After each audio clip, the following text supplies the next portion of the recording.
নমস্কার, আপনারা শুনছেন 221B হ্যারিসন রোড। বাংলার ভূত, বাংলার ভয়, উল্টোপাল্টা গল্প নয়। আমি সুমি, আর আমার সাথে রয়েছে প্রত্যয়। আজ আমরা চলে এসেছি আরও একটা ডাবল এপিসোড নিয়ে, মানে ডাবল হরর আজকে ওয়েট করছে আপনার জন্য। আজকের দুটো গল্পই লেখা আমাদের অথর অঙ্কিতা ঘোষের, এবং আজকের পর্বে আপনারা প্রথমে শুনবেন অঙ্কিতার লেখা গ্রাম বাংলার ভূতের গল্প ঝড় বৃষ্টির ঝুলন্ত নারী। গল্প পাঠ ও অনিমেষের চরিত্রে প্রত্যয়, সন্তোষের ভূমিকায় আমি সুমিতেন্দ্র, আর প্রেতমূর্তির ভূমিকায় বর্ণালী। দেরি না করে শুরু করছি আজকের এপিসোড। যারা যারা এখনও এই চ্যানেলটাকে সাবস্ক্রাইব করেননি, রিকোয়েস্ট করব এই চ্যানেলটাকে চট করে সাবস্ক্রাইব করে নিন।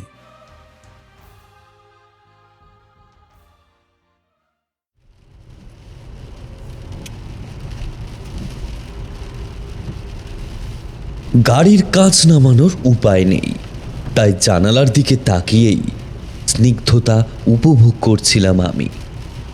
বৃষ্টিস্নাত সবুজ শান্ত প্রকৃতির মাঝে আমার গাড়ি এগিয়ে চলেছে পাহাড়ি সরু রাস্তার ওপর দিয়ে। পথের দুপাশে চায়ের বাগান ও ঘন বনাঞ্চল দেখা যাচ্ছে।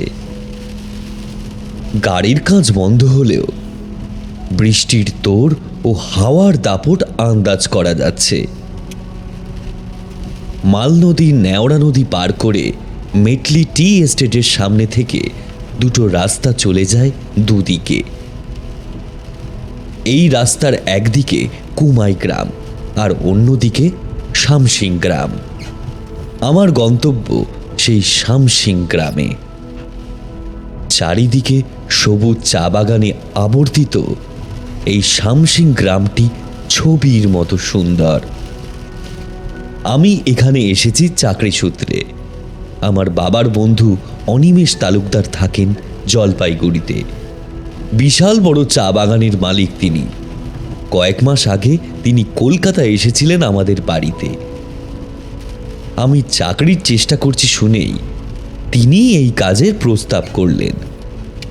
আমি একটু অবাক হয়েছিলাম। এরকম একটা গুরুত্বপূর্ণ পদে আমার মতো অনভিজ্ঞ মানুষকে তিনি কেনই বা বহাল করতে চাইছেন। তবে বেশি কিছু বলতে গেলে চাকরি বুঝি হাতছাড়া হয়ে যায়, তাই অপ্রয়োজনীয় বাক্যের অপচয় না করে আমি চুপচাপ লক্ষ্মী ছেলেটির মতো রাজি হয়ে গেলাম। অনিমেষ কাকা বলেছিলেন, তোমার কোনো চিন্তা নেই সমর। আমার চা বাগান থেকে মাইল দুয়েক এগোলেই শামসিং গ্রাম। ওখানে আমার একটা বাড়ি আছে। আজ থেকে বছর দুয়েক আগে আমার ছেলে পরিমল সেখানে নিজের বউকে নিয়ে থাকত। তারপর ওর স্ত্রী মারা গেলে আমার ছেলেও ওই বাড়ি ছেড়ে চলে আসে। তারপর থেকে বাড়িটা খালি পড়ে আছে। আমি ওই বাড়িতেই তোমার থাকার ব্যবস্থা করব, কেমন?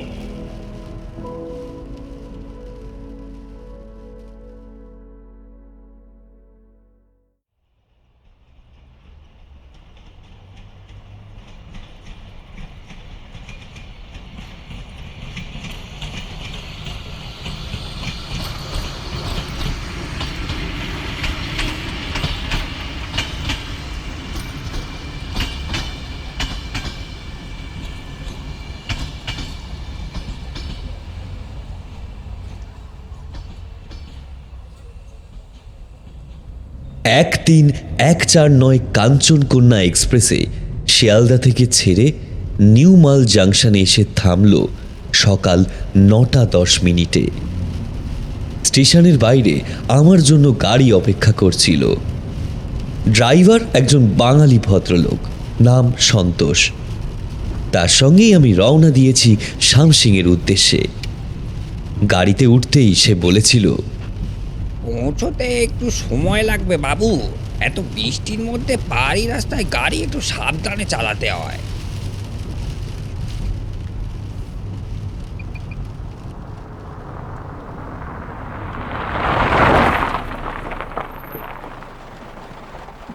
মেটলি টি এস্টেট পার করার পর গাড়ি একটা পাহাড়ি টিলার সামনে এসে থামল।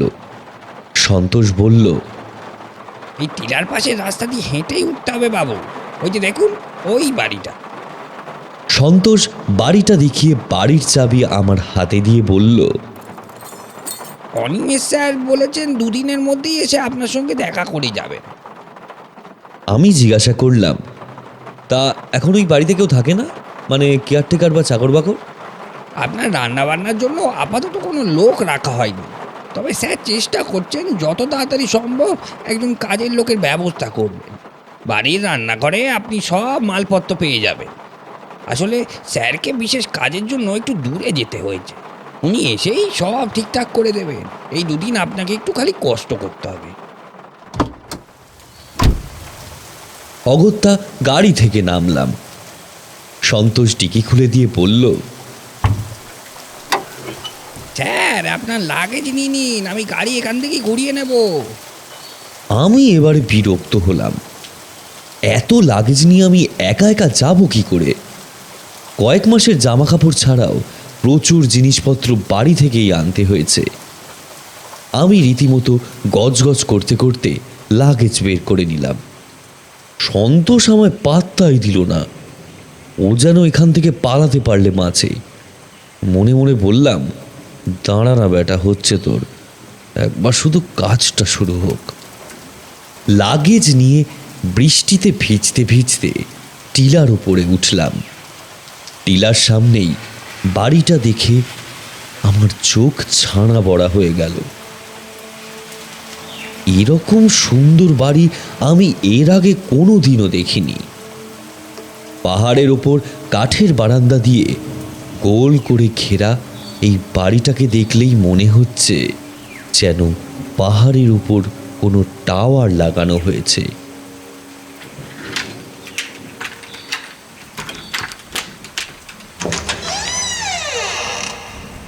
চাবি দিয়ে দরজা খুলে বাড়ির ভিতরে প্রবেশ করলাম। মাটি থেকে 2 মানুষ সমান উচ্চতা বিশিষ্ট কাঁচের জানালার সামনে সুন্দর সাদা নেটের পর্দা টাঙানো হয়েছে। বিরাট বসার ঘরের এক পাশে রান্নাঘর আর অন্য পাশে খাবার ঘর রয়েছে। বসার ঘরের সামনে থেকে কাঠের একটা সিঁড়ি উঠে গেছে সোজা দোতলায়। দোতলায় 2টো ঘর, একটা ঘর ছোট আর একটা বেশ অনেকটা বড়। আমি মনে মনে বললাম, দিনের বেলা আলো থাকতে একটু গুছিয়ে বসে যাওয়া উচিত, সন্ধ্যা হলেই সব অন্ধকার হয়ে যাবে। সামান্য মোমবাতির আলোয় তখন কিছুই করা যাবে না। প্রথমেই একটু বলে রাখি, আমি যে সময়ের গল্প আপনাদের বলছি সেই সময় পাহাড়ি গ্রাম আজকের মতো উন্নত ছিল না। আমি 2টো ঘরের মধ্যে তুলনামূলক বড় ঘরটাকেই বেছে নিলাম। এই ঘরে বড় বড় 2টো জানালা আছে। দক্ষিণ দিকে একটা ছোট্ট ব্যালকনি এবং পরিষ্কার একটা বাথরুমও আছে।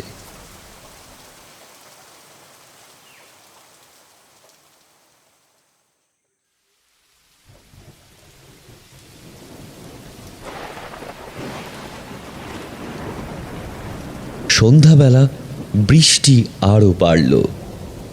গোটা বাড়ির জানালা দরজা বন্ধ করে আমি বড় বড় মোমবাতি জ্বালিয়ে নিলাম। পরিবেশটাকে বেশ রোমাঞ্চকর মনে হলো। আমি সঙ্গে কিছু শুকনো খাবার এনেছিলাম, সেই সব খেয়েই আজ রাতটা কাটিয়ে দেব। আগামীকাল বৃষ্টি কমলে যা হোক কিছু একটা ব্যবস্থা করা যাবে। যাতায়াতের ধকলে আমি ক্লান্ত হয়ে পড়েছিলাম। ঠিক করলাম রাতে তাড়াতাড়ি খাওয়া দাওয়া করে শুয়ে পড়ব।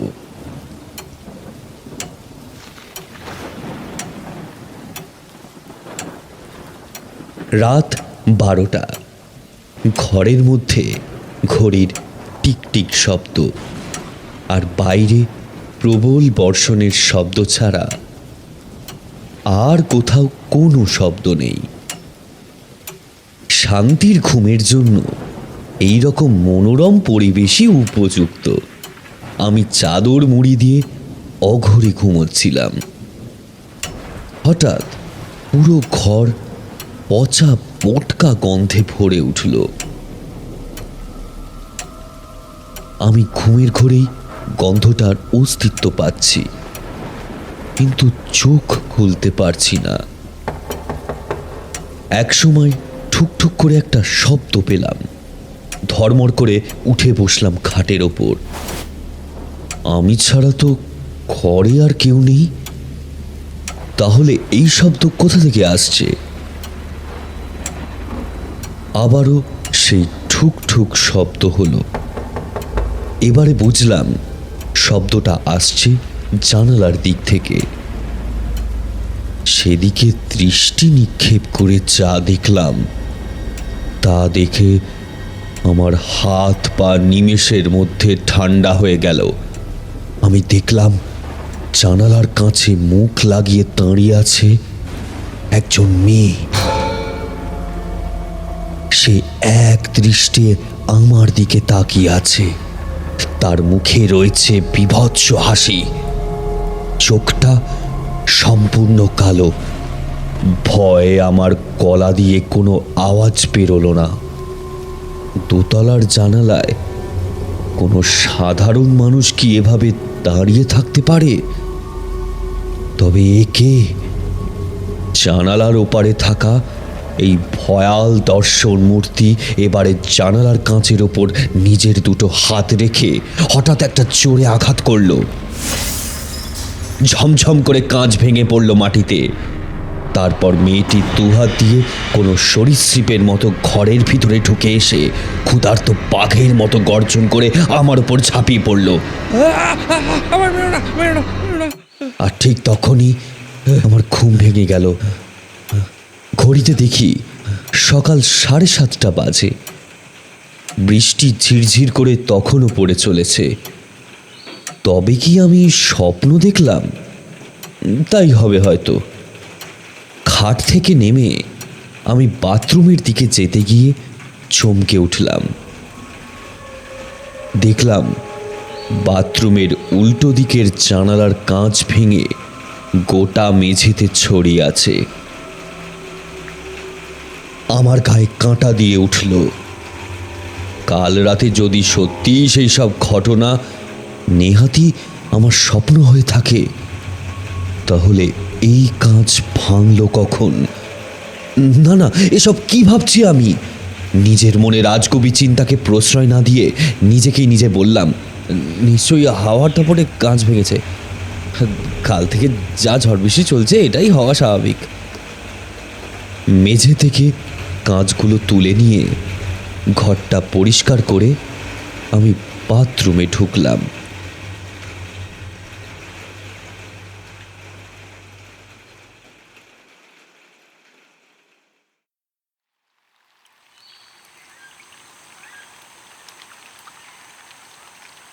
আজ আমি ঠিকই করেছিলাম, খুব বেশি বৃষ্টি না হলে সকালেই একটু গ্রামটা ঘুরে দেখে আসব। বাথরুম থেকে বেরিয়ে আমি তৈরি হচ্ছিলাম।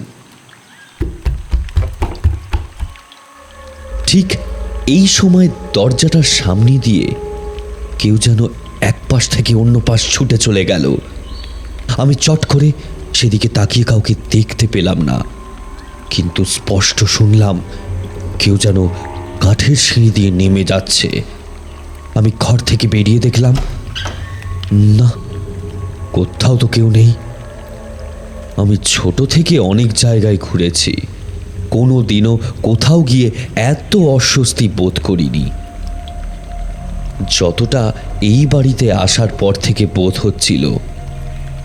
সবই কি আমার মনের নিছক কল্পনা? তাই হবে হয়তো। কোনোদিন তো একা থাকার অভ্যাস নেই, হয়তো তাই জন্যই এসব মনে হচ্ছে। যাই হোক, ব্যাপারটা নিয়ে তখন আর বিশেষ মাথা ঘামালাম না।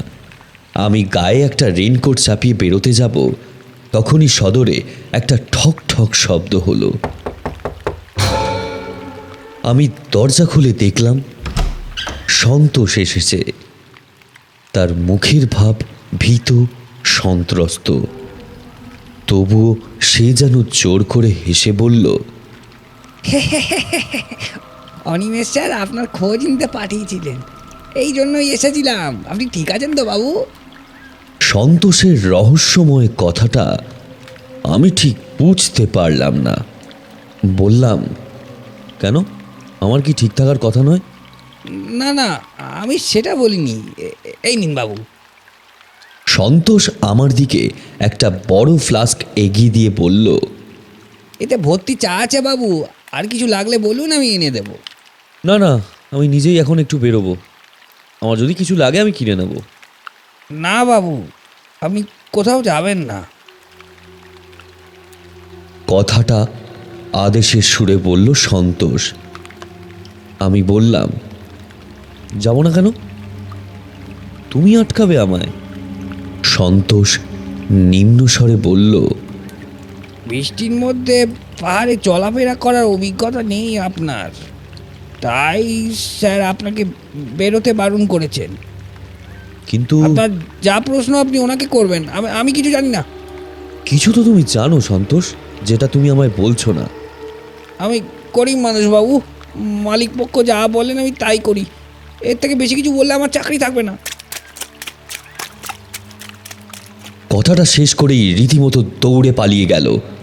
আমি দরজা ধরেই কিছুক্ষণ দাঁড়িয়ে রইলাম। আমার মন বলছিল আমি কোনো ফাঁদে আটকে পড়েছি। এখানে আসার সিদ্ধান্ত নেওয়া আমার ভুল হয়েছিল। দরজা বন্ধ করে আমি ঘরে এলাম।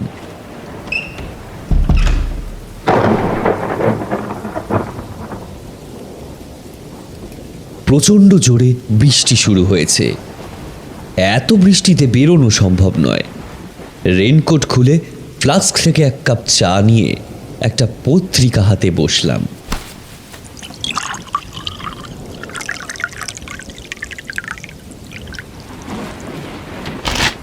সবে একটা পাতা পড়েছি, এমন সময় আমার বাথরুম থেকে জল পড়ার শব্দে আমি চমকে উঠলাম। এই ঘটনা একেবারেই স্বাভাবিক নয়। আমি তাড়াতাড়ি বাথরুমে গিয়ে দেখলাম একটা কল থেকে অঝরে জল পড়ছে। আমি কলটা বন্ধ করে দিলাম।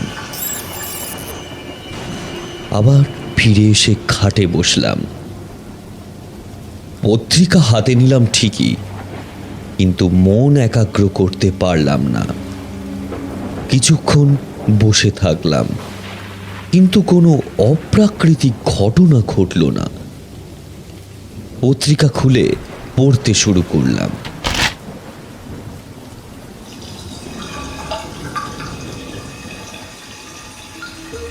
সঙ্গে সঙ্গে আবার বাথরুমের কল থেকে জল পড়া শুরু হলো। এবারে আমার গা ছমছম করছিল।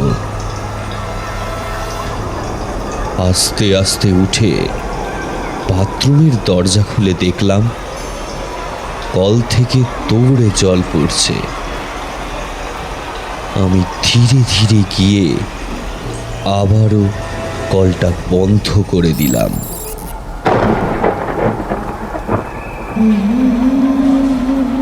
ঠিক সেই সময় আমার ঘর থেকে গুনগুন করে একটা অতি পরিচিত গানের সুর ভেসে এলো। আমি আস্তে আস্তে ঘরের বাইরে এসে দেখলাম আমার ঘরের ব্যালকনির দরজাটা খোলা। গানটা সেখান থেকে ভেসে আসছে। প্রচণ্ড হাওয়ায় পর্দাটা উঠছে। ওই উড়ন্ত পর্দার আড়াল থেকে দেখা যাচ্ছে একজন মেয়ে ব্যালকনির রেলিং ধরে দাঁড়িয়ে গান করছে। মেয়েটির পরনে রয়েছে একটা সাদা শাড়ি, চুল খোলা, পিছন ফিরে দাঁড়িয়ে রয়েছে বলে তার মুখ দেখা যাচ্ছে না। আমি কোনো শব্দ না করে সেই দিকে এগিয়ে গেলাম। এক ঝটকায় আমি পর্দাটা সরিয়ে ফেললাম। দেখলাম সামনে কেউ নেই। এমন সময় আমার ঠিক পিছন থেকে একজন খিলখিল করে হাসতে হাসতে ছুটে আমার ঘর থেকে বেরিয়ে গেল। আমার দম আটকে আসলো, চোখের সামনেটা ঝাপসা হয়ে এলো, প্রচণ্ড বমি পাচ্ছিল আমার। মারাত্মক ভয় পাওয়া হয়তো এটাকেই বলে। আমার শরীর সেই মুহূর্তে ছেড়ে দিল। কখন যে জ্ঞান হারিয়ে মাটিতে পড়লাম সেটাও বুঝতেও পারলাম না।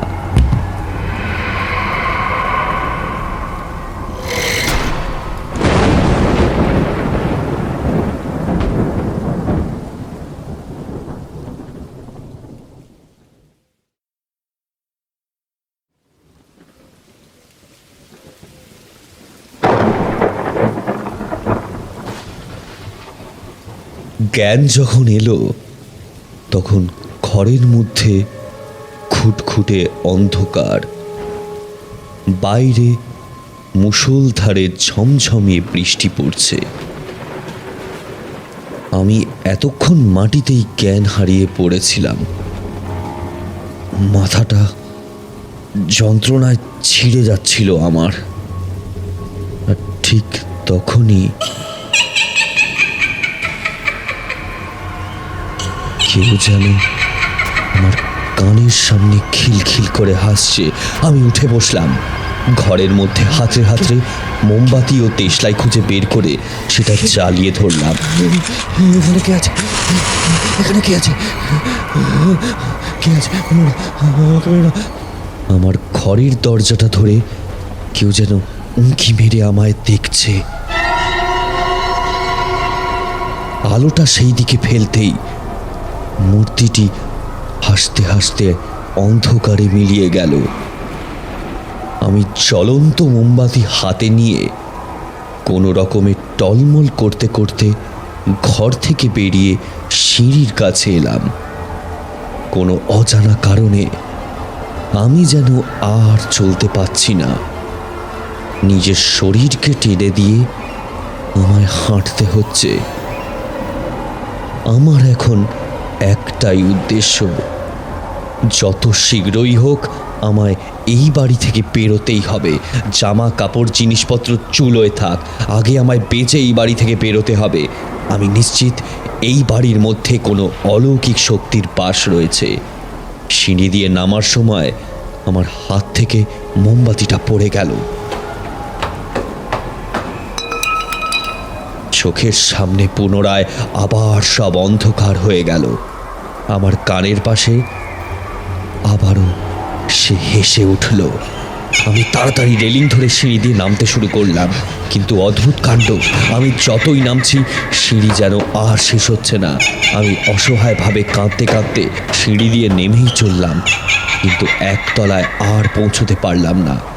হঠাৎ আমার কানের কাছে আবার তার ভয়ানক হাসির শব্দ পেয়ে আমার পিঠের শির দাঁড়াবে ঠান্ডা জলের স্রোত প্রবাহিত হলো। আমি চেষ্টা চালিয়ে গেলাম। সিঁড়ি দিয়ে নামতে নামতে আমি হয়তো প্রায় 6 থেকে 7 কিলোমিটার হেঁটে চলেছি, কিন্তু তখনও একতলায় পৌঁছতে পারিনি। বাধ্য হয়ে আমি আবার ওপরের দিকে উঠলাম। কয়েকটা সিঁড়ি পার করতেই আমি আমার ঘরের সামনে চলে এলাম। অন্ধকারে চোখে দেখতে পাচ্ছি না, তাই দেওয়াল ধরে ধরে আমি ঘরের ভিতরে প্রবেশ করলাম। ঘরে ঢুকতেই অদ্ভুত পচা গন্ধের সঙ্গে একটা শব্দ আমার কানে এলো। কাঠের ওপর কাঠ ঘষলে যেমন শব্দ হয়, এই শব্দ ঠিক তেমনই। আমি আর কোনো মোমবাতি খুঁজে পেলাম না, তবে হাতের কাছে দেশলাইটা পেলাম। আমার হাত প্রচণ্ড কাঁপছিল।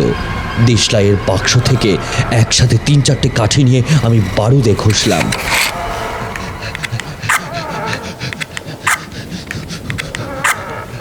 প্রথমবার আগুন জ্বলল না, দ্বিতীয়বার কয়েকটা কাঠি ভেঙে গেল। আবারও 2-4টে কাঠি বের করে বারুদে ঘষতেই আগুন জ্বলে উঠল। ক্যাঁচ ক্যাঁচ শব্দটা তখনও হচ্ছে। আমি ঘরের মধ্যে কাউকে দেখতে পেলাম না, কিন্তু আমি নিশ্চিত শব্দটা এই ঘর থেকেই আসছে। এমন সময় আমার দৃষ্টি গেল কড়িকাঠের দিকে। দেখলাম কড়িকাঠ থেকে গলায় দড়ি দিয়ে ঝুলে রয়েছে এক ভয়ানক নারী মূর্তি। তার দৃষ্টি আমার দিকে, মুখে বিকট হাসি, চোখ সম্পূর্ণ কালো, গলায় দড়ি বেঁধে কড়িকাঠ থেকে ঝুলে সে যেন দোল খাচ্ছে।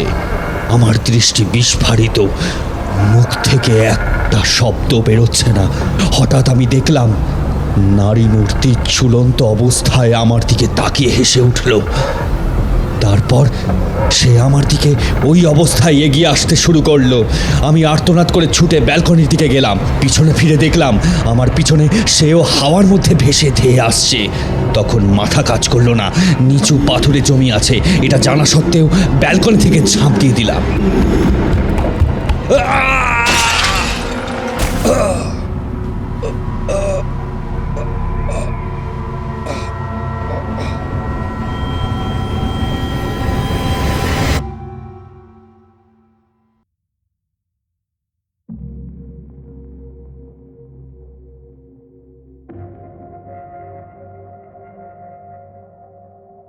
আমার জ্ঞান যখন ফিরেছিল তখন বুঝেছিলাম আমায় অনেকে মিলে ধরাধরি করে নিয়ে কোথাও নিয়ে যাচ্ছে।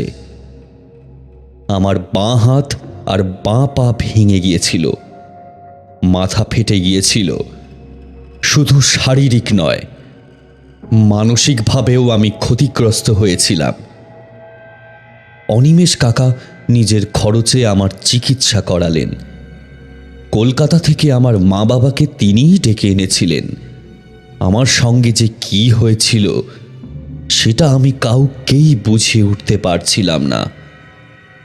আমার কাছ থেকে সমস্ত শব্দ, বাক্য, অনুভূতি কেড়ে নেওয়া হয়েছিল। ফলস্বরূপ শারীরিকভাবে সুস্থ হতে আমার যতদিন না সময় লাগলো, মানসিকভাবে সুস্থ হতে তার চেয়ে অধিক সময় লেগেছিল। শেষে সেরে ওঠার পর আমি প্রথম অনিমেষ কাকার সঙ্গে কথা বলি। তাকে আমি ওই বাড়িতে থাকাকালীন আমার সঙ্গে হওয়া সমস্ত ঘটনার বর্ণনা করতে তিনি একটা বড়সড় সাইকোলজিক্যাল জ্ঞান কবজালেন।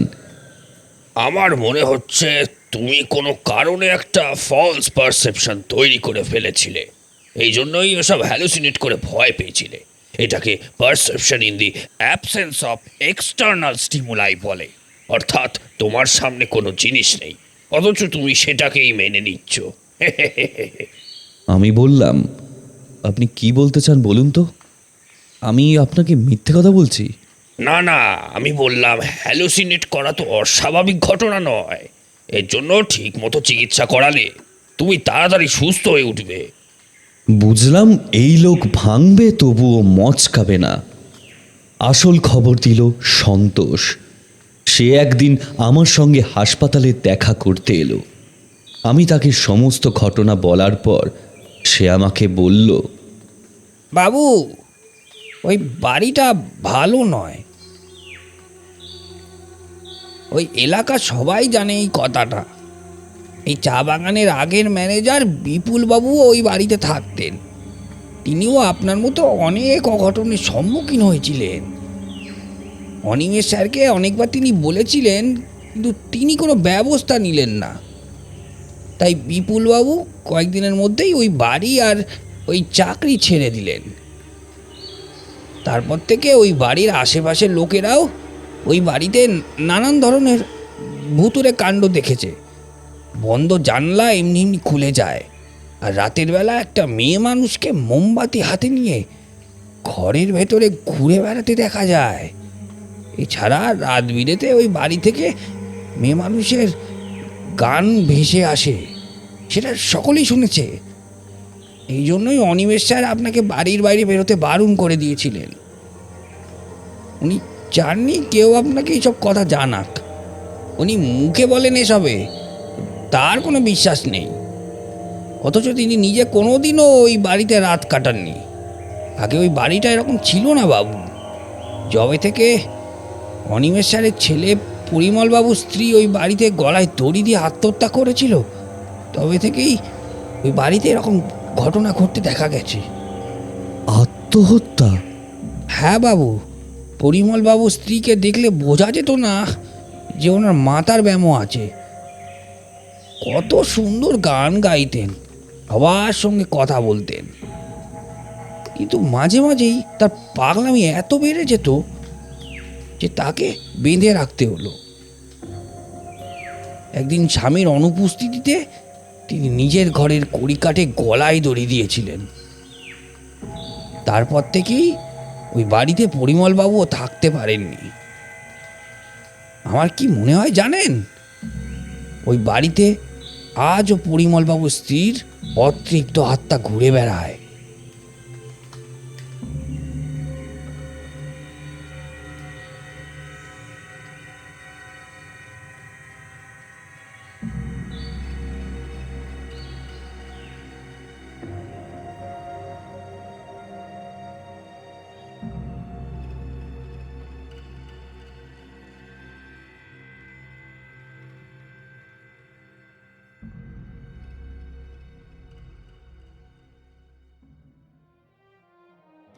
আপনারা শুনছেন 221B হ্যারিসন রোড, বাংলার ভূত, বাংলার ভয়, উল্টোপাল্টা গল্প নয়। আমি সুমি, আর আমার সাথে রয়েছে প্রত্যয়। শেষ হলো অঙ্কিতা ঘোষের লেখা একটা দুর্ধর্ষ গ্রাম বাংলার ভূতের গল্প, ঝড় বৃষ্টির ঝুলন্ত নারী। গল্পটা ভালো লাগলে এই ভিডিওটাতে একটা লাইক করতে কিন্তু ভুলবেন না, আর কমেন্ট করে জানাবেন আপনারা কে কোথা থেকে শুনছেন। আমরা মাঝে মধ্যেই পর্বের শেষে আপনাদের কমেন্টস এবং আপনাদের ভ্যালুয়েবল ফিডব্যাক একটা আড্ডার মাধ্যমে কিন্তু তুলে ধরি। এছাড়া এই ভিডিওটা যদি ভালো লেগে থাকে তাহলে ডেফিনেটলি একবার হাইপ করার চেষ্টা করবেন। লাইক, শেয়ার যে বাটনগুলো থাকে ইউটিউবে, তার পাশেই হাইপ বলে একটা নতুন অপশন আছে। প্লিজ এই ভিডিওটাকে হাইপ করে দেবেন, এইটা আমাদেরকে অনেক হেল্প করে পরের ভিডিওগুলো করতে। এবারে আমরা চলে যাব আজকের পর্বের দ্বিতীয় গল্পের। অঙ্কিতার লেখা ইতিহাস ভিত্তিক, খানিক বলা যেতে পারে গ্রাম বাংলার ভূতের গল্প, ম্যাথিউ সাহেবের জেলখানা। এই গল্পটা খুব সুন্দর, একটা অন্য পটভূমিতে লেখা। আশা করি সবাই খুব এনজয় করবেন। তাহলে দেরি না করে শুরু হচ্ছে আমাদের আজকের পর্বের দ্বিতীয় গল্প।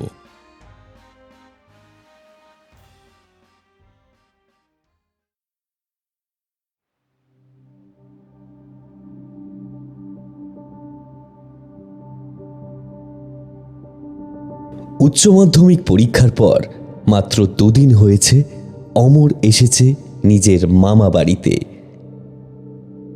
এরই মধ্যে সে দিদা, বড় মামা, বড় মামি, ছোট মামার আদরে ও অত্যাধিক খাওয়া দাওয়ার ফলে সে ব্যতিব্যস্ত হয়ে উঠেছে। এরকমভাবে চলতে থাকলে অমরের যে ফুলে ফেঁপে উঠতে খুব বেশি দিন সময় লাগবে না, তা সে বুঝতেই পারছে। তবুও বছরে একবার তার মামার বাড়ি আসা চাই। এই বাড়িতে বন্ধু স্থানীয় বলতে রয়েছে একজনই, ওর ছোট মামা। এই ছোট মামাই হচ্ছে মূল কারণ অমরের এই গ্রামে আসার। না হলে শহরে নিজের পাড়ার বন্ধু বান্ধব, আড্ডা, ক্রিকেট খেলা, ক্যারাম পেটানো ছেড়ে মোটেই এখানে আসার ইচ্ছে হতো না অমরের। বয়সে বেশ খানিকটা বড় হলেও ছোট মামার স্বভাব টানপিঠে ও শিশু সুলভ। কারোর বাগানে আম কাঁঠাল চুরি করা, কারোর বাড়িতে ভোজ হলে সেখানে ছদ্মবেশে ঢুকে নিমন্ত্রণ ছাড়াই খাওয়া দাওয়া করে চলে আসা, আবার কারো পুকুরে ছিপ ফেলে মাছ ধরার চেষ্টা করা, এসব তো লেগেই রয়েছে। এছাড়া অমর আসলে ছোট মামার এই কাজকর্মগুলো অধিক বৃদ্ধি পায়। ছোট মামা বলে, শোন বাগনে, এসব কাজে একটা চামচা না থাকলে ঠিক জমে না। কেউ একজন জিও গুরু ফাটিয়ে দিয়েছ, না বললে কি এইসব কাজ করতে ভালো লাগে?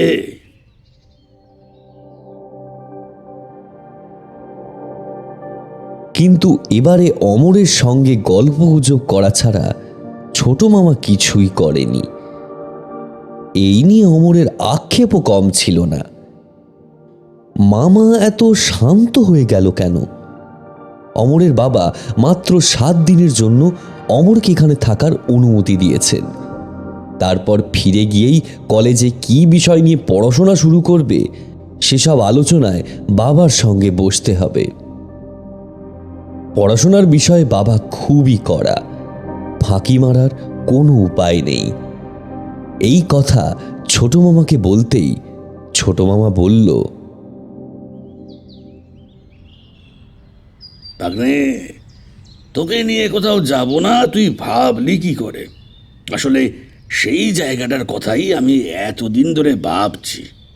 আমি এবারে তোকে এমন একটা জায়গায় নিয়ে যাব যেখানে গিয়ে তুই অবাক হয়ে যাবি, কিন্তু সেই বিষয়ে একটু ঝামেলাও আছে, বুঝলি? অমর জিজ্ঞাসা করল, কি ঝামেলা গো? যে জায়গায় যেতে চাইছি সেই জায়গায় রাতের দিকে গেলেই বেশি থ্রিলিং হবে। জায়গাটা কোথায় সেটা তো বলো। এখান থেকে মাইল খানেকের পথ, তৌর্নি নদীর তীরে। নদী দেখতে যাব রাতে? তোর কথা, নদী আবার দেখার কি আছে? নদীতে মাছ ধরতে যাব। মাছ রাতের বেলা? এ তো দারুণ ব্যাপার ছোট মামা।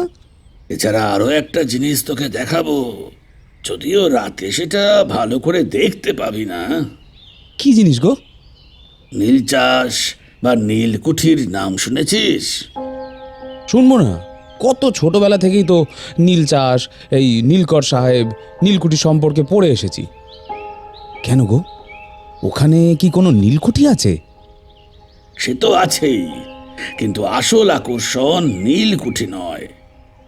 জায়গাটার মূল আকর্ষণ ম্যাথিউ সাহেবের জেলখানা। ম্যাথিউ সাহেবের জেলখানা? কই, এই রকম তো কিছু পড়িনি। সব অতীতকে ইতিহাসের পাতায় স্থান পায় ভাগ্নে। না, তা পায় না। এই অতীতটা কি গো? মানে কিসের ইতিহাস বলো না। এরকম গল্প শুনতে আমার খুব ভালো লাগে। হ্যাঁ হ্যাঁ, বলছি বলছি, আগে যা, চট করে বর্দার ঘর থেকে একটা সিগারেট নিয়ে আয়। লুকিয়ে লুকিয়ে আনবি কিন্তু। অমর সবার অলক্ষ্যে একটা সিগারেট নিয়ে এসে ছোট মামার হাতে দিল। ছোট মামা বলল, যা, এবারে দৌড় দিয়ে আয়, আমিও সিগারেটটা ধরাই, তারপর বলছি। সিগারেটে একটা লম্বা শুক টান দিয়ে বলতে শুরু করলো ছোট মামা,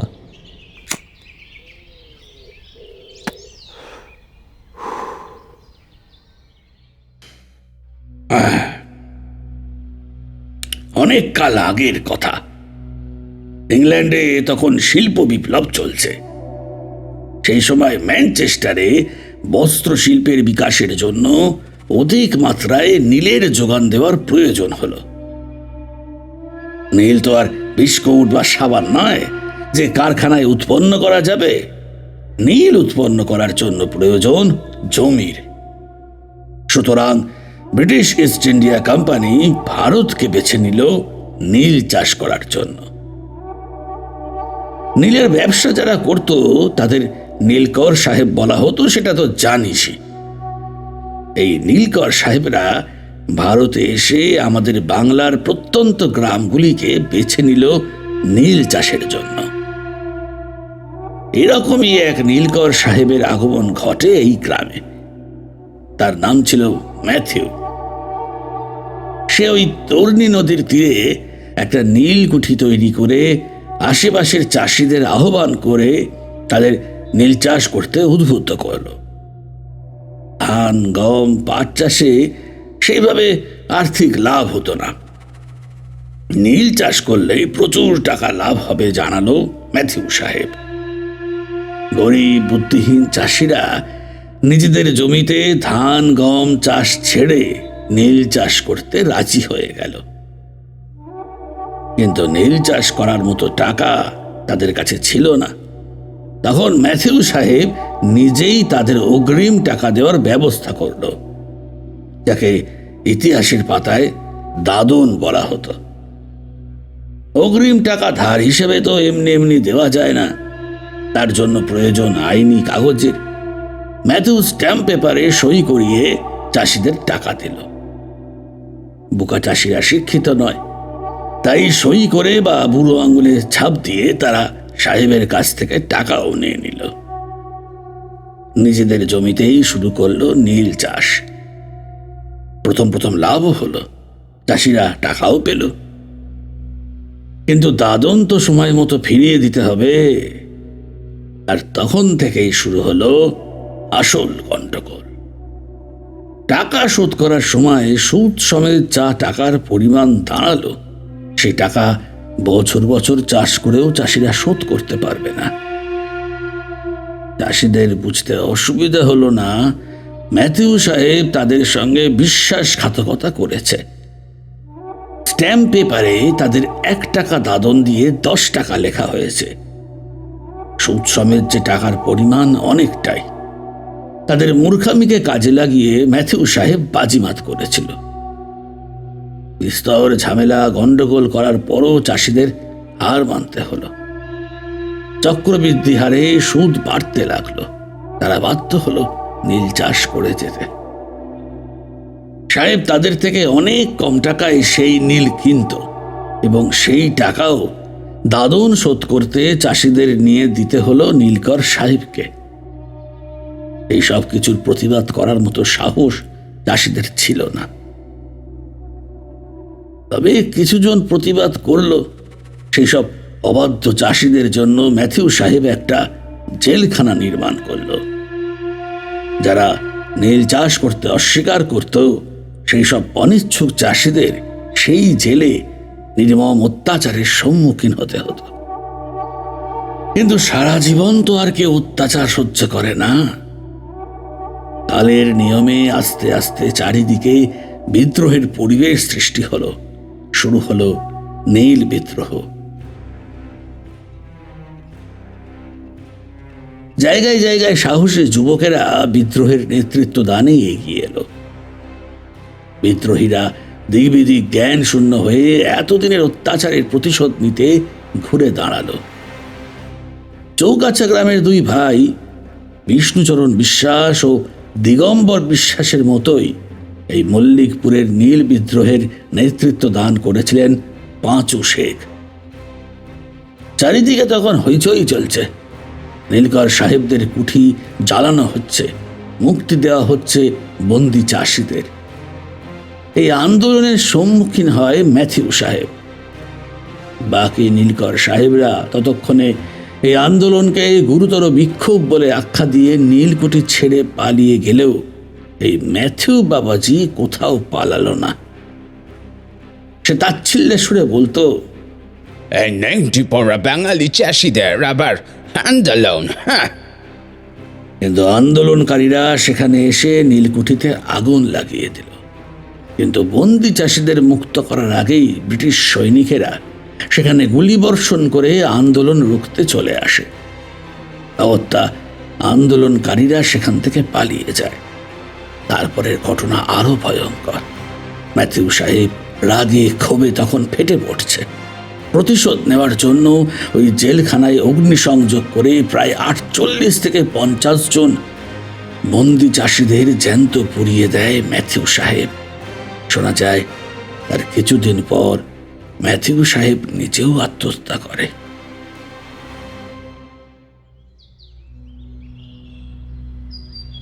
অঘটনটা শুনে অমরের বুকের ভেতরটা ধুক ধুক শব্দ করে উঠছিল। একসাথে এক ঘরে 50 জনকে পুড়িয়ে মেরে দেওয়ার মতো নৃশংসতা ব্রিটিশদের পক্ষেই সম্ভব। অমর বলল, ছোট মামা, আমি সেই জায়গাটা দেখব। তুমি আমায় সেখানে নিয়ে চলো। যাবো রে যাবো, কিন্তু বাড়িতে কাউকে বলা যাবে না। রাত বিরেতে তোকে আর আমাকে কেউ একা ছাড়বে না। সবাই ঘুমিয়ে পড়লে পাঁচিল টপকে বেরিয়ে পড়বো, আবার ভোর হওয়ার আগে ফিরে আসবো। কেউ কিছু জানতে পারবে না। কিন্তু আমি যে মাছ ধরবো, সেই মাছগুলো এনে রাখবোটা কোথায়? অমর নিচকি হাসল। ছোট মামার মাছ ধরার প্রতি যতই ভালোবাসা থাকুক না কেন, তাকে ভালোবেসে টোপ গিলেছে এমন কোনো মাছ আছে বলে অমরের মনে হয় না। এই কথাটা সবাই জানে, কিন্তু তাও ছোট মামা মনে কষ্ট পাবে বলে কেউই তাকে এই ব্যাপারে কিছু বলে না। উফ, আগে তো চলো, মাছ উঠলে দেখা যাবে কি করব। হ্যাঁ, সেই ভালো। আজ অমাবস্যা রাত, কালো জামা কাপড় পরে রাস্তায় বেরোলে কেউ তেমন ঠাউর করতে পারবে না। তাহলে আজ রাতেই চলো। বেশ, আজই যাও।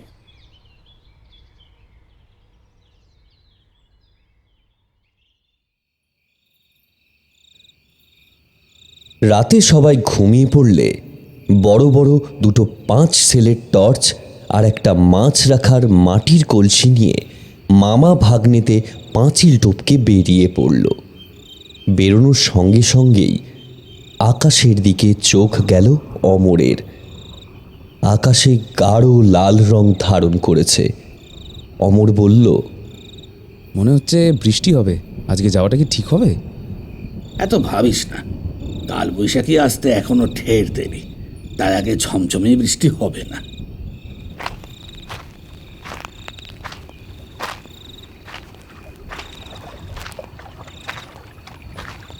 বেশ অনেকক্ষণের হাঁটা পথ পার করে তারা পৌঁছল তর্নি নদীর তীরে। ছোট মামা উত্তেজিত হয়ে বলল, এই তো সেই নদী। অমরের কিন্তু সেই দিকে মন নেই। ও এদিক ওদিক দেখার চেষ্টা করল। কোথায় রয়েছে সেই নীলকুঠি আর তার সংলগ্ন জেলখানা? অস্থির হয়ে মামাকে জিজ্ঞাসা করল। সেই জায়গাটা কোথায় গো ছোট মামা? দাঁড়া দাঁড়া, সব বলছি। আগে ছিপটা ফেলে দিই, তারপর টর্চটা নিয়ে ওই দিকে নিয়ে যাব। ছিপ ফেলে মামা টর্চ জ্বালিয়ে অমরকে কিছু দূর নিয়ে গিয়ে বলল, ওই দেখ, ওই হচ্ছে সেই কুঠি, আর তার ঠিক পাশে রয়েছে ম্যাথিউ সাহেবের জেলখানা। টর্চের আলোতে অমর সামনের দিকে দেখল। ম্যাথিউ সাহেবের নীলকুঠি আর জেলখানা দুটোরই ভগ্ন দশা। খুব বেশি হলে আর 2 বছর পর এখানে ধুলো ছাড়া আর কিছুই দেখা যাবে না। অমরের গায়ে কাঁটা দিচ্ছিল। এই জেলখানায় কত ইতিহাস হয়তো লুকায়িত আছে, অথচ এই রকম একটা ঐতিহাসিক স্থান বছর কয়েকের মধ্যেই হয়তো ধূলিসাৎ হয়ে যাবে। ভাঙাচোরা সেই জেলখানার সামনে গিয়ে অমর টর্চের আলো ফেলে ভালোভাবে দেখে বলল, আচ্ছা মামা, তুমি যে বললে একসাথে 50 জনকে পুড়িয়ে মারা হয়েছিল, কিন্তু এত ছোট জায়গায় তো 10 জনও একসাথে ঢুকবে বলে মনে হচ্ছে না। তাহলেই ভাব, যেখানে 10 জনও একসাথে থাকতে পারবে না, সেখানে একসাথে 50 জনকে রাখা হতো। বাবা, এই ব্রিটিশগুলো তো ডেঞ্জারাস ছিল। মানুষ এত নির্মম হতে পারে? মানুষই তো নির্মম হয় রে। যাক, এখন চল ফিরে যাই। একদিন তোকে সকালবেলা এখানে নিয়ে আসবো। টর্চের আলোয় কি ভালো করে দেখা যায় নাকি? মামা ভাগ্নে আবার ফিরে এলো নদীর ধারে। সময় যাচ্ছে, কিন্তু ছিপে একটাও মাছ উঠছে না। এরই মধ্যে ঠান্ডা ঠান্ডা বাতাস বইছে, ঝোড়ো হাওয়া দিচ্ছে। অমর বলল, মামা, মনে হয় বৃষ্টি নামবে। চলো আমরা ফিরে যাই। হ্যাঁ, সেই তো আমার বেলা লবডঙ্কা। নিজের কাজ তো ভালোই গুছিয়ে নিতে শিখেছিস দেখছি। হ্যাঁ শোন, এখান থেকে একটা মাছ না ধরে আমি যাব না। হ্যাঁ, কিন্তু মাছ যদি না ওঠে? আহা, অতই নিচু হচ্ছিস কেন? মাছ ধরা অনেক ধৈর্যের কাজ, এত অস্থির হলে চলে না। কিন্তু এর মধ্যে বৃষ্টি চলে আসলে? অনামুখর মতো কথা বলিস না তো। আমার ঝুলিতে কিছু বাদাম ভাজা আছে, বসে বসে সেগুলোই খা। এই সময় টপ টপ করে অমরের শরীরে 2 ফোঁটা জল পড়ল। বিরক্ত হয়ে অমর বলল, মামা, ফোঁটা ফোঁটা বৃষ্টি পড়ছে, কিন্তু তুমি এবার উঠবে নাকি আমি একাই হাঁটা মারবো? আমি কোথাও যাব না। এই অকালের বৃষ্টি কখনোই জোরে পড়বে না। তুমি বেশি জানো, কোনোদিন তো ছিপে একটা মাছও উঠলো না তোমার। এত মাছ ধরার শখ আসে কোত্থেকে শুনি? ওই কে তোকে বললো যে আমি মাছ ধরতে পারি না? কে আবার বলবে? আমি জানি না নাকি? তুমি নিজেকে কত বড় মাছুরে মনে করো।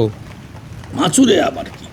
যারা সাপ ধরে তারা সাপুরে হলে, যারা মাছ ধরে তারা তো মাছুরেই হবে নাকি? ওরে গন্ডমূর্খ, সাপ আর মাছ এক হলো? মামা ভাগ্নের তর্কাতর্কি বৃদ্ধি পাচ্ছিল। হঠাৎ করে ঝমঝম করে বৃষ্টি নেমে এলো, যা। সঙ্গে আবার এলোপাতাড়ি হাওয়া। অমর বলল, আমি তোমাকে কতবার বললাম মামা ফিরে যাই, চলো। তুমি যে কেন কারুর কথা শোনো না কে জানে। উফ, এত ভেজর ভেজর করিস না। আমরা কি এখন বসে বসে ভিজবো? ভিজবো কেন? চল আমার সঙ্গে। কোথায়? তোকে জেলে দেবো। মানে? ম্যাথিউ সাহেবের জেলে চল, ওখানে গিয়ে বসবো। বৃষ্টি কমলে সোজা বাড়ি যাব।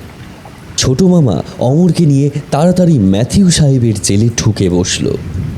যদিও ভাঙাচোরা জেল, তাদের বৃষ্টির ছাঁট থেকে রক্ষা করতে পারছে না, তবুও মাথা গোঁজার যে একটা ঠাঁই তারা পেয়েছে, এই অনেক। অমর তখন বেশ বিরক্ত হচ্ছে। ছোট মামার জন্যই তাকে বিপদে পড়তে হলো। ছোট মামাও অপরাধ বোধে ভাগ্নের সাথে বেশি কথোপকথনে গেল না। দুজনেই তারা একটা কোণে বসে রইল। এ হেন পরিবেশে একেবারেই যেটা অসম্ভব সেটাই হলো, মামা ভাগ্নে দুজনেই হঠাৎ করে ঘুমিয়ে পড়ল। ঝমঝম করে বৃষ্টি পড়ছে, বিদ্যুৎ চমকাচ্ছে, বাজ পড়ছে, হাওয়া দিচ্ছে। তবুও দুজনে সেই সব অগ্রাহ্য করে ঘুমিয়ে পড়ল। এমনকি হাতে ধরে থাকা টর্চটাও নেভানোর কথা মনে রইল না ওদের।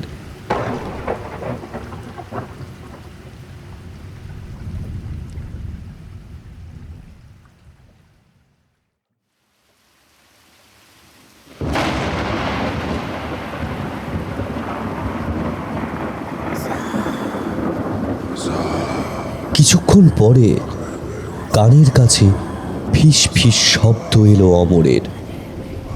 মুখের সামনে অনুভব করল পচা দুর্গন্ধযুক্ত বাতাস।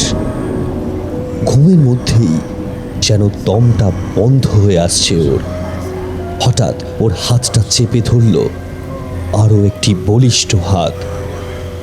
ঘাড় ফিরিয়ে চোখ খুলে অমর নিজের পাশে বসে থাকা ছোট মামার দিকে তাকালো।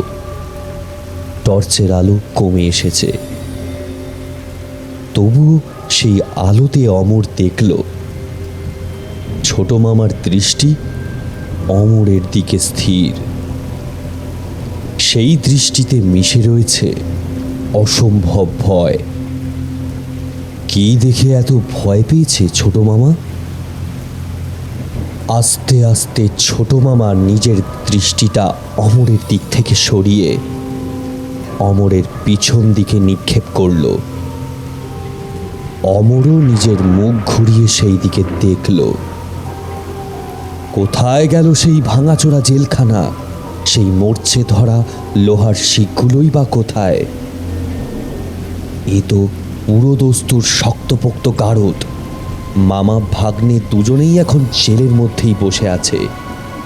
কিন্তু এর থেকেও ভয়ানক বিষয় ওরা লক্ষ্য করেছে, এই জেলখানার ভিতর তারা একা নেই। তাদের ঘিরে একেবারে ঠেসাঠেসি করে দাঁড়িয়ে আছে প্রায় 40 থেকে 50 জন খাটো ধুতি পরা চাষা ভুষো গোছের লোক। তাদের দৃষ্টি ঘোলাটে, গায়ের চামড়া পুড়ে কালো হয়ে গেছে, প্রত্যেকের শরীর থেকে ঝরে পড়ছে রক্ত। তারা যে জীবিত নেই তার বলে দিতে হয় না। এই দৃশ্য দেখে মামা ভাগ্নে একে অপরকে জড়িয়ে ধরে ওদের দিকে স্থির দৃষ্টিতে তাকিয়ে রইল। কিন্তু তারা কেউ একবার ফিরেও তাকালো না সেই অনাকাঙ্ক্ষিত দুজন জীবিত মানুষের দিকে। তাদের মধ্যে চলছিল কথাবার্তা। একজন বলছে, ও আজ যে পারি নে, টানা দুদিন দাঁড়িয়ে দাঁড়িয়ে পায়ে দমে ব্যথা হচ্ছে রে। অপরজন বলছে, কি করবি বল, সবাই মিলে বসলে তো এই ঘরে আটবে না। এই সে অত্যাচার করছে, আর আর সহ্য হচ্ছে না, আর সহ্য হচ্ছে না। শুনছি পাঁচু শেখা আন্দোলন করছে, দেখবি খুব তাড়াতাড়ি আমরাও মুক্তি পাবো অনেক। এমন সময় সপাত সপাত শব্দ ভেসে এলো জেলের বাইরে থেকে। জেলের ভিতরে থাকা ছায়ামূর্তির দল চমকে উঠল সেই শব্দে। অমর ও ছোট মামা এবার দেখল কটমট করে বুটের শব্দ করতে করতে জেলের সামনে এসে দাঁড়ালো একজন সাহেব। তার দৃষ্টিও খোলাটে, হাতে চাবুক এবং তার পরনে পোশাক ইতিহাস বইতে দেখা ইংল্যান্ডের বণিকদের মতো। সেই সাহেব ওদের সামনে এসে জিজ্ঞাসা করল, তোরা নাকি নীল চাষ করবি না বলেছিস? চাষিদের মধ্যে থেকে একজন বলে উঠল, করবো নাই তো, আমাদের আমাদের পেরান নিলেও আমরা ওই চাষ করব না। হ্যাঁ, তাই নাকি? বলে হো হো করে হাসতে শুরু করলো সেই সাহেব। সে আবারও বলল, আমি ম্যাথিউ কানিংহ্যাম, তোরা আমার অর্ডার মানিবি না। না না না, আমরা এসব কিছু মানবো না, না না, মানতে পারবো না, মানতে পারবো না, হবে না, হবে না, এসব হবে না। সবাই একত্রে বলে উঠল। ম্যাথিউ সাহেব বলল, তাহলে তোদের একটা জিনিস দেখায়। এই বলে সাহেব দুহাতে তালি দিয়ে কাউকে ডাকলো। কিছুক্ষণের মধ্যে একজন ব্রিটিশ পদাতিক সৈনিক কোমরে দড়ি পরিয়ে টানতে টানতে নিয়ে এলো কয়েকজন সন্ত্রস্ত মেয়ে মানুষকে। তাদের দেখে ভিতরের ছায়ামূর্তিগুলো হৈ হৈ করে চেঁচিয়ে উঠল। এ কি? আরে ছেড়ে দিন ওদের, হ্যাঁ হ্যাঁ, ওদের ছেড়ে দিন। আরে, ওরে খুকি রে, হায় হায় হায় হায় হায় হায় হায়, মাগো, সে কি হলো গো? ছাড়বো, কিন্তু তার আগে তোদের সামনে একটু ওদের সাথে কথা বলে নি। ম্যাথিউর গলায় একটা বিশ্রী হাসি। এরপর ওই মেয়ের সাথে সেই সাহেব ও তার সাকরেত মিলে কি করলো তা চোখে দেখতে পারল না অমর। ছোট মামার বুকের ভিতরে সে মুখ লুকিয়ে বসে রইল। অত্যাচার আরও পাশবিক হয়ে উঠল। সামনে দাঁড়িয়ে থাকা দুজন চাষিকে বাইরে বের করে কাঁটাযুক্ত চামড়া ছাড়ানোর চাবুক দিয়ে তাদের প্রহার করা হলো। কিছু ইংরেজ গারদের ভিতরে খুপড়ি দিয়ে লম্বা লম্বা জ্বলন্ত শিক ঢুকিয়ে খুঁচিয়ে খুঁচিয়ে মারতে লাগলো চাষিদের। যন্ত্রণায় চিৎকার করে উঠল তারা। গরম শিকের খোঁচা খেতে খেতে তাদের শরীর থেকে ঝরে পড়ল রক্ত। এমন সময় বস্তা বস্তা নুন তাদের দিকে ছুঁড়ে ছুঁড়ে মারা হলো। দোলের সময় আমরা যেমন আবির খেলি, ঠিক তেমনভাবে ক্ষতস্থানে লবণ বর্ষণে চিৎকার করে উঠল তারা। এমন সময় দূরের জঙ্গল থেকে ভেসে এলো আন্দোলনকারীদের চিৎকার। ম্যাথিউ সাহেব সৈনিকদের উদ্দেশ্যে গর্জন করে উঠল, তোমরা যাও, এক্ষুনি কোর্ট থেকে সব লোডেড রাইফেলস নিয়ে এসাও, রাইট নাও। সৈনিকরা তড়িঘড়ি চলে গেল। জেলখানার কয়েদিরা আন্দোলনকারীদের চিৎকার করে উৎসাহ দিতে লাগলো। আন্দোলনকারীরা হাতে জ্বলন্ত মশাল, লাঠি, সরকি নিয়ে ধেয়ে এলো নীলকুঠির দিকে। একজনকে ক্ষেত্রে দেখে ম্যাথিউ সাহেব ভয় পেয়ে গেল। আন্দোলনকারীরা সাহেবের সামনে নীলকুঠিতে আগুন লাগিয়ে দিল। সেখান থেকে ভেসে এলো চিৎকার। ম্যাথিউ সাহেব সেই দিকে ছুটে যাচ্ছিল, কিন্তু আন্দোলনকারীরা তাকে ধরে ফেলল। সাহেব জ্বলন্ত নীলকুঠির দিকে তাকিয়ে বলে উঠল, ওই কুটিতে আমার বউ আর 5 বছরের মেয়ে আছে, ওদের তোমরা কোনো ক্ষতি করো না, ওদের কোনো ক্ষতি করো না তোমরা।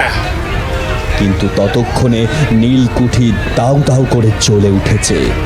ভিতর থেকে সাহেবের স্ত্রী ও কন্যার আর্তনাদ ভেসে আসছে। তারপরই হঠাৎ করে সেখানে শুরু হলো গোলাগুলি। ঘোড়ায় চড়া ব্রিটিশ সৈনিকরা ফিরে এসে আন্দোলনকারীদের ওপর গুলিবর্ষণ করতে লাগলো।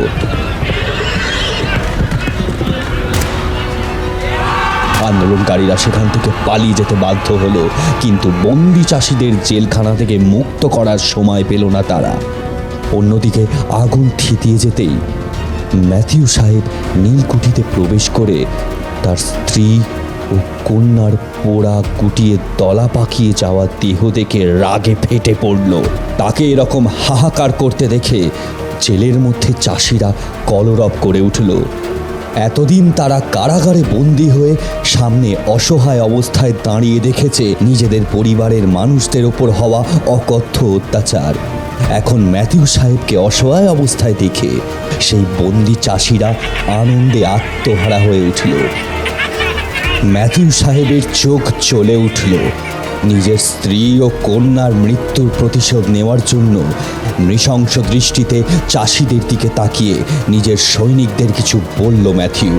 কিছুক্ষণ পরেই সৈনিকরা হাতে জ্বলন্ত মশাল নিয়ে সেই জেলখানার সামনে এসে দাঁড়ালো। থেমে গেল কলরব। নিমেষের মধ্যেই সেই জেলের ভিতরে জ্বলন্ত মশালগুলো ঢুকিয়ে দিল তারা।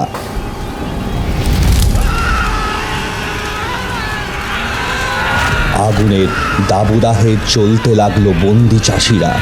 কোথায় যাবে তারা? ওইটুকু ঘরের মধ্যে কেউ তো নড়তেই পারছে না। নিজেদের বাঁচাবে কি করে? জঙ্গলে গাছে আগুন লাগলে যেমন একটা গাছ থেকে অন্য গাছে সেই আগুন দাবানলের মতো ছড়িয়ে যায়, ঠিক তেমনভাবেই জেলখানায় বন্দি মানুষগুলোর ওপর আগুন ছড়িয়ে যেতে লাগলো। পুড়িয়ে ছাই করে দিল সবার দেহ। অথচ তখন অমর আর ছোট মামা সেই জেলখানার মধ্যে থেকেও নিজেদের শরীরের তাপ অনুভব করল না। তবুও চোখের সামনে এতগুলো মানুষের মরণ যন্ত্রণা তাদের পক্ষে সহ্য করা সম্ভব হচ্ছে না। তাদের গলা ফাটা চিৎকার চারিদিকের পরিবেশ কেঁপে উঠেছে। অন্যদিকে নিজের স্ত্রী ও কন্যার মৃত্যুতে ব্যথিত হয়ে সেই সাহেব নিজের মাথায় বন্দুকের নল ঠেকিয়ে ট্রিগারে চাপ দিল।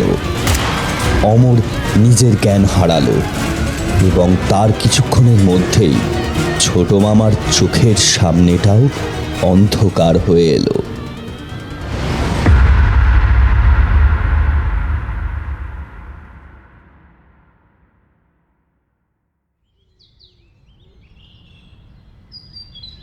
ছোট মামা চোখ খুলে দেখতে পেল কিছু মানুষদের। তারা এই গ্রামেই বসবাস করে। ছোট মামা তাদের ভালো করেই চেনেন। সে দেখল তখনও অমরের জ্ঞান ফেরেনি। সেই অবস্থাতেই ছোট মামা অমরকে কোলে নিয়ে বাড়ি ফিরল। ডাক্তার এলো। 3 দিন ধরে অমরের জ্বরে গা পুড়ে যাচ্ছিল। বাড়ির সবাই মিলে ছোট মামাকেই বকাবকি করল। ছোট মামা কিন্তু সেই রাতের সম্পূর্ণ ঘটনা চেপে গিয়ে শুধু বলল যে সেদিন মাছ ধরতে গিয়েই হঠাৎ বৃষ্টিতে ভিজেই এই দুর্গতি হয়েছে। কিছুদিন পর অমর সুস্থ ও স্বাভাবিক হয়ে উঠল। এবারে তার ফিরে যাওয়ার পালা। কিন্তু যাওয়ার আগে সে একবার ছোট মামার সঙ্গে দেখা করতে গেছিল। সেই রাতের বিষয়টা মাথায় আসতেই তার গলা কেমন যেন শুকিয়ে গেল। কয়েকদিন ধরেই ওর বারবার মনে হচ্ছে সেই দিনের দেখা ঘটনা কি সত্যি ছিল নাকি সবই সে স্বপ্ন দেখেছে। নিজের মনের এই দ্বন্দ্ব কাটানোর জন্যই সে ছোট মামার কাছে এসেছে। অমর বলল, সেই দিন কি সত্যিই কিছু দেখেছিলে নাকি আমি একাই স্বপ্ন দেখেছিলাম? স্বপ্ন নয়, বাস্তব, একেবারে ঐতিহাসিক বাস্তব। কটা লোক অতীতকে চোখের দেখা দেখে অনুভব করার সুযোগ পায় বল? আজ থেকে 100 বছর আগে ঘটে যাওয়া ইতিহাস আমরা সিনেমার পর্দায় ছবি দেখার মতো সামনে থেকে দেখেছি। কি বলছো ছোট মামা? ঠিকই বলছি। সেই ঘটনার পর আমি খবর নিয়ে দেখেছিলাম। আজ থেকে 100 বছর আগে ঠিক সেই দিনে সেই সময় ম্যাথিউ সাহেব নিজের তৈরি জেলখানায় আগুন ধরিয়েছিল। সেই আগুনে পুড়ে মারা গিয়েছিল জেলখানায় বন্দি চাষিরা। আমি এও খবর নিয়েছি, যখন আন্দোলনকারীরা নীলকুঠিতে আগুন লাগিয়েছিল তখন ম্যাথিউ সাহেবের মেয়ে আর বউ ওই কুঠির মধ্যেই ছিল। তার মানে আমরা সেই রাতে যে ঘটনার সম্মুখীন হয়েছি তা একেবারে সত্যি। আমার কি মনে হয় জানিস ভাগ্নে, সেই ঘটনায় যারা জড়িত ছিল তারা হয়তো চিরকালীন মুক্তি পায়নি। প্রত্যেক বছর হয়তো ওই দিনে ওই সময় ওই ঘটনার পুনরাবৃত্তি হয়। ইংরেজিতে একটা কথা আছে জানিস তো, হিস্ট্রি রিপিটস ইটসেলফ। এই উক্তিটাই যে এভাবে ফলবে তা কি আশা করা যায়? হয়তো আগামী বছরও ওই দিনে ঠিক ওই সময় ওই স্থানে গেলে আবারও সেই এক ইতিহাস চোখের সামনে আবর্তিত হতে দেখা যাবে।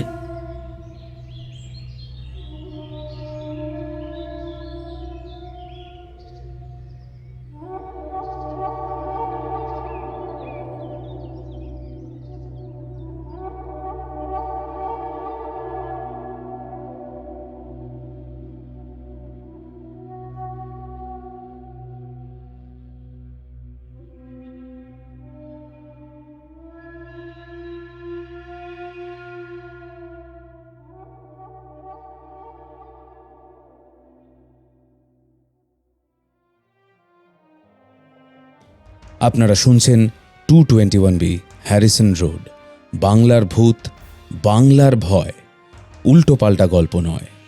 আমি সুমি, আর আমার সাথে রয়েছে প্রত্যয়। শেষ হলো আমাদের আজকের পর্বের অন্তিম গল্প, অঙ্কিতার লেখা ম্যাথিউ সাহেবের জেলখানা। গল্পটা কেমন লাগলো ডেফিনেটলি কিন্তু আগেরটার মতো কমেন্ট করে জানাতে ভুলবেন না। আজকে দুটো গল্পই আশা করি আপনারা খুব এনজয় করেছেন।